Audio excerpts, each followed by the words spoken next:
Hello students, आज का video lecture number 5 है। हम लोग क्लास 10 साइंस का चैप्टर 2 कर रहे थे, that is acid base and salt. इसके पिछले वीडियो में दैट इज लेक्चर 1 से लेके 4 तक मैंने आप लोग को समझा दिया था एसिड क्या होता है विथ एग्जाम्पल। उसी के साथ साथ हम लोग बेस भी कंप्लीट कर लिए थे विथ एग्जाम्पल, उसका इंट्रोडक्शन पार्ट देखे थे। इसी के साथ साथ मैंने आप लोगों को समझाया था that is types of acid के बारे में, ठीक है, और उसके कुछ प्रॉपर्टीज के बारे में, प्रॉपर्टीज ऑफ एसिड के बारे में, जो कि आपके लिए बहुत ही यूजफुल होगा बोर्ड एग्जाम के लिए, ठीक है। और इसी के साथ साथ हम लोग चैप्टर 1 क्लास 10 साइंस का कंप्लीट कर चुके हैं, ठीक है। उसमें मैंने सारा टॉपिक कवर किया है। तो अगर आपको वो चैप्टर 1 अच्छे से सीखना है और इस चैप्टर का दैट इज चैप्टर 2 का ये सारा कंसेप्ट अच्छे से सीखना है, तो आप लोग मेरे YouTube चैनल में उसको देख सकते हो, वो अवेलेबल है एज ए प्लेलिस्ट, ठीक है ना। तो स्टार्ट करते हैं आज का क्लास। तो आज के क्लास में हम लोग सीखेंगे that is classification of acid. Acid जो है वो कितने कैटेगरी में क्लासिफाई है, ठीक है, और उसके टाइप्स कितने हैं और उसके प्रॉपर्टीज के बारे में जानेंगे। तो यहाँ पे एसिड जो है वो 3 कैटेगरी में क्लासिफाई है। पहला बेस्ड ऑन सोर्स, दूसरा बेस्ड ऑन कंसेंट्रेशन, और तीसरा क्या है बेस्ड ऑन आयनाइजिंग कैपेबिलिटी। अगर हम लोग बात करें बेस्ड ऑन सोर्स का, तो बेस्ड ऑन सोर्स का मतलब एसिड नेचर में भी पाया जाता है, ठीक है, और ऐसे उसको लैब में आर्टिफिशियली भी प्रिपेयर करते हैं हम लोग, ठीक है ना। तो एसिड का वो हो गया सोर्स, एसिड कहाँ से मिलता है, ठीक है। तो एसिड तो एक तो नेचर से भी पाया जाता है, और हमें उसको बना भी सकते हैं लैब में, ठीक है, खुद से प्रिपेयर भी कर सकते हैं, और हमारे अर्थ क्रस्ट में मिलता है, ठीक है। तो जो लैब में प्रिपेयर कर सकते हैं उसको हम लोग मिनरल एसिड बोलते हैं, ठीक है। और उसको और आप लोग बोल सकते हो इनऑर्गेनिक एसिड, इनऑर्गेनिक एसिड। जो एसिड आर्टिफिशियली प्रिपेयर किया जाता है उसे हम लोग इनऑर्गेनिक एसिड बोलते हैं, और जो एसिड हमारे नेचर में मिलता है उसे हम लोग क्या बोलते हैं नेचुरल एसिड या ऑर्गेनिक एसिड, ठीक है। अब इसका एग्जाम्पल क्या है, इसका ऑर्गेनिक एसिड का मैंने आप लोग को बहुत सारा एग्जाम्पल दिया था, जैसे कि टोमेटो रेड कलर का क्यों होता है, because of presence of oxalic acid. Tomato में ऑक्जेलिक एसिड प्रेजेंट होता है, ठीक है। दूसरा क्या, विनेगर में कौन सा एसिड मिलता है हम लोग को, दैट इज एसिटिक एसिड, ठीक है, वो विनेगर में पाया जाता है। इवन लैक्टिक एसिड किसमें मिलता है, दही में, जो हम लोग दही खाते हैं उसमें क्या होता है लैक्टिक एसिड मिलता है। और इवन एस्कॉर्बिक एसिड किसमें मिलता है, दैट इज गुआवा और आंवला में मिलता है, किसमें, दैट इज क्या मिलता है एस्कॉर्बिक एसिड। और एप्पल में कौन सा एसिड, मैलिक एसिड। तो ऐसा बहुत सारा एसिड है जो हमारे नेचर में पाया जाता है, ठीक है। अब हम लोग बात करते हैं मिनरल एसिड का। तो मिनरल एसिड वो एसिड होता है जो आर्टिफिशियली प्रिपेयर होता है, ठीक है, जैसे कि एग्जाम्पल HNO3। HCl हालांकि हम लोग का स्टोमक में भी मिलता है, ठीक है, HCl हम लोग का स्टोमक में भी मिलता है और वो डाइजेशन के लिए हेल्प करता है, लेकिन फिर भी वो आर्टिफिशियल भी प्रिपेयर कर सकते हैं हम लोग HCl, ठीक है। दूसरा नाइट्रिक एसिड, इसको भी हम लोग आर्टिफिशियली प्रिपेयर करते हैं। और थर्ड नंबर क्या है H2SO4, that is sulphuric acid, ठीक है। अब बात करते हैं हम लोग बेस्ड ऑन कंसेंट्रेशन। आप लोग को मैंने लास्ट क्लास समझाया था कंसेंट्रेशन मतलब होता है क्वांटिटी, ठीक है। अब यहाँ पे एसिड का कंसेंट्रेशन के बेस के ऊपर एसिड 2 कैटेगरी में क्लासिफाई है, that is concentrated acid and dilute acid. अगर आपसे कोई पूछे कि कंसेंट्रेटेड एसिड क्या होता है, तो आप लोग बोलना ऐसा सॉल्यूशन, ऐसा एसिड, ठीक है, ऐसा एसिड जिसमें क्या हो, एसिड का मात्रा, एसिड सपोज 80% है, ठीक है, एसिड का मात्रा ज्यादा हो, वाटर का मात्रा क्या हो, कम हो। वाटर मान लो सपोज 5%, या बोल सकते हैं 20%। तो यहाँ पे क्वांटिटी किसका ज्यादा है? एसिड का। तो जिसका क्वांटिटी, जैसे एसिड का क्वांटिटी ज्यादा है तो इसीलिए इसको बोला जाता है कंसंट्रेटेड एसिड। वो एसिड जिसमें वाटर का मात्रा, वाटर का क्वांटिटी कम हो और एसिड का क्वांटिटी ज्यादा हो, उस एसिड को बोलते हैं हम लोग कंसंट्रेटेड एसिड। ठीक है। अब बात, जैसे कि यहाँ पे एग्जांपल दिया मैंने कंसंट्रेटेड H2SO4। जो भी एसिड होगा ना, जो भी कंसंट्रेटेड एसिड होगा, आप लोग याद रखना उसमें आगे क्या लिखा होगा? कंस। कंस मतलब कंसंट्रेटेड। और ये बहुत ही खतरनाक होता है, इवन गोल्ड को भी गला देता है, इवन हमारे बोन्स जो होते हैं उनको भी गला देता है। ठीक है। तो यहाँ पे ये जो होता है, हम लोग जानते हैं एसिड को किस में स्टोर किया जाता है? ग्लास के बोतल में। बिकॉज अगर हम लोग उसको मेटल, कोई भी मेटेलिक कंटेनर में रखेंगे तो एसिड क्या करेगा? रिएक्ट कर जाएगा। इसीलिए एसिड को ग्लास में रखा जाता है। ठीक है। तो सपोज यहाँ पे आप लोग को एक एसिड दे दिया जो कि ग्लास के बोतल में रखा हुआ है। ठीक है। ये ग्लास का बोतल में रखा हुआ है। ठीक है। अब यहाँ पे आप लोग को पता कैसे चलेगा कि वो कंसंट्रेटेड है कि डाइल्यूट है?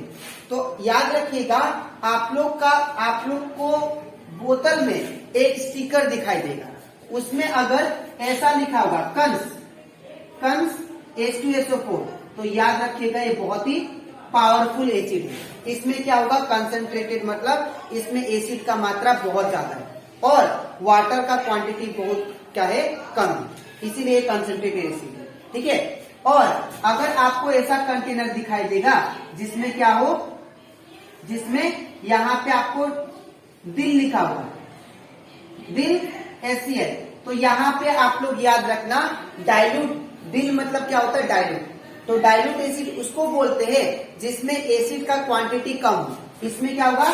एसिड जो होगा सपोज 5% और वाटर जो होगा उसमें कितना होगा? That is 95%। तो यहाँ पे जिसमें एसिड का क्वांटिटी कम हो और वाटर का क्वांटिटी ज्यादा हो, उस टाइप का एसिड को बोलते हैं हम लोग दैट इज डाइल्यूट एसिड। ठीक है। तो आई होप आप लोग को ये कंसंट्रेटेड एसिड और डाइल्यूट एसिड क्लियर हो गया था। तो मैंने कुछ एग्जांपल पे लिखा है डाइल्यूट HCl, डाइल्यूट H2SO4, ये सब क्या है? ये सब डाइल्यूट है। इसमें क्या होगा? एसिड का मात्रा कम होगा, एसिड का क्वांटिटी कम होगा और वाटर का क्वांटिटी ज्यादा होगा, इसको बोलेंगे डाइल्यूट एसिड। ठीक है।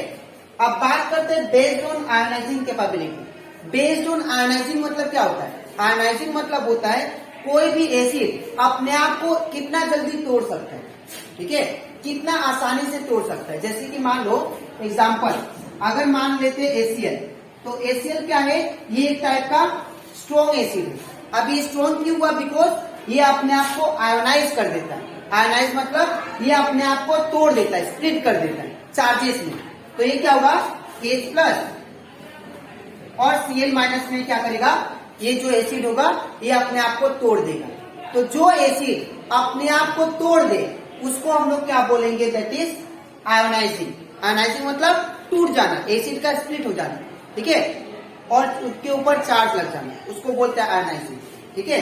तो कौन सा एसिड आयोनाइज जल्दी होगा उसके बेस पे हम लोग को डिपेंड करता है कि कौन सा स्ट्रॉन्ग है, कौन सा वीक है।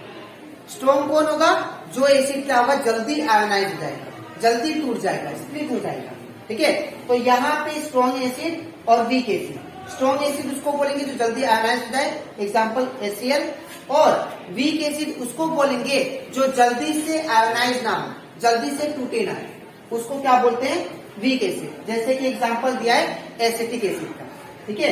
That is CH3COH। ठीक है। तो आई होप आप लोग को क्लासिफिकेशन ऑफ एसिड अच्छे से समझ में आया होगा। That is based on source. हमारा क्लासिफिकेशन ऑफ एसिड 3 कैटेगरी में क्लासिफाई था, based on source, based on concentration, based on ionising capability. इसमें क्या था? ऑर्गेनिक था, एक इनऑर्गेनिक था। ऑर्गेनिक मतलब जो नेचर से पाया जाता है, इनऑर्गेनिक मतलब जो हम लोग को लेब में प्रिपेयर करते हैं। बेस्ड ऑन कंसंट्रेशन 2 टाइप का था, concentrated acid, dilute acid. Concentrated acid क्या था? जिसमें एसिड का क्वांटिटी ज्यादा हो और वाटर का क्वांटिटी कम हो। और डाइल्यूट एसिड किसको बोलते हैं, जिसमें वाटर का क्वांटिटी ज्यादा हो और एसिड का क्वांटिटी कम हो, उसको डाइल्यूट एसिड बोलते हैं। और बेस्ड ऑन आयोनाइजिंग, जो एसिड जल्दी आयोनाइज हो जाए, जल्दी टूट जाए, उसको बोलते हैं स्ट्रॉन्ग एसिड। और जो एसिड थोड़ा धीरे धीरे टूटे, उसको बोलते हैं वीक एसिड। ठीक है, आई होप आप लोग को ये टॉपिक क्लियर हो जाएगा। अब इसके नेक्स्ट स्लाइड में हम लोग बात करेंगे बेस के बारे में। ठीक है, तो इसके बाद अब हम लोग करते हैं बेस क्या होता है वो सीखते हैं। ठीक है, तो बेस मैंने आप लोगों को प्रीवियसली भी समझाया था कि बेस वो सब्सटेंस होता है जो कि बिटर टेस्ट होता है। बिटर मतलब कड़वा टेस्ट। ठीक है, तो यहाँ पे और एक चीज आपको याद रखना है, basis produce OH minus ion. Base जो होता है वो OH माइनस आयन रिलीज करेंगे। ठीक है, लेकिन एसिड में क्या था, जो एसिड होता है वो क्या रिलीज करता है, H प्लस आयन। ठीक है, ये दो प्रॉपर्टी आप लोग याद रखिएगा। ठीक है, नेक्स्ट अगर आपसे कोई पूछे व्हाट इज बेस, तो आप लोग बोल सकते हो the bases are the substance which produce OH minus ion. ठीक है, दैट मीन्स उसको क्या बोलते हैं, हाइड्रोक्साइड आयन। ठीक है, हाइड्रोक्साइड आयन, उसको हम लोग क्या बोलते हैं, बेस।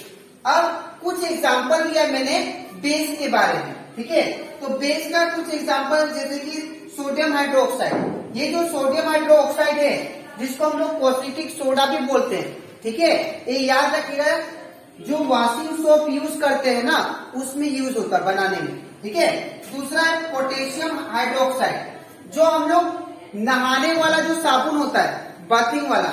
ठीक है, तो जो नहाने वाला जो साबुन होता है उसमें जो यूज होता है क्या होता है, base, that is potassium hydroxide. ठीक है, फिर व्हाइट वॉश के लिए, व्हाइट वॉश के लिए यार आप लोग देखे होंगे सेलिंग वगैरह को व्हाइट वॉश करते हैं। ठीक है, व्हाइट कलर का, दैट मीन्स वो वॉश करने के लिए क्या यूज होता है, दैट इज व्हाइट वॉशिंग में कैल्शियम हाइड्रोक्साइड यूज होता है। ठीक है, नेक्स्ट है मैग्नीशियम हाइड्रोक्साइड, जो जब हम लोग के पेट में, ठीक है, जब हम लोग ज्यादा खाना खा लेते हैं या कभी भी एसिड ज्यादा मात्रा में रिलीज होता है, हम लोग को जब एसिडिटी होता है, ठीक है ना, तो हम लोग क्या टेबलेट खाते हैं, एंटासिड टेबलेट यूज करते हैं। ठीक है, तो ये जो एंटासिड टेबलेट है ये क्या करता है, वो एसिडिटी को कंट्रोल कर देता है। ठीक है, तो ये जो एंटासिड होगा, एंटासिड टेबलेट जो होता है वो किससे बनता है, वो बेस से बनता है। और कौन सा टाइप का बेस होता है, दैट इज मैग्नीशियम हाइड्रोक्साइड, जिसको हम लोग क्या बोलते हैं, मिल्क ऑफ मैग्नीशियम बोलते हैं।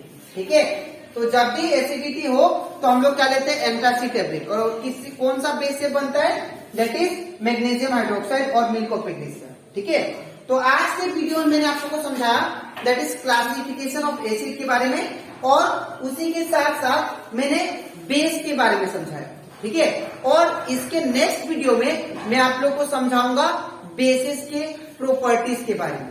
ठीक है, तो अगर आपको बेसिस का प्रॉपर्टीज भी अच्छे से सीखना है तो आपको इसका next video, that is video lecture number 6, उसके लिए वेट कीजिए। ठीक है।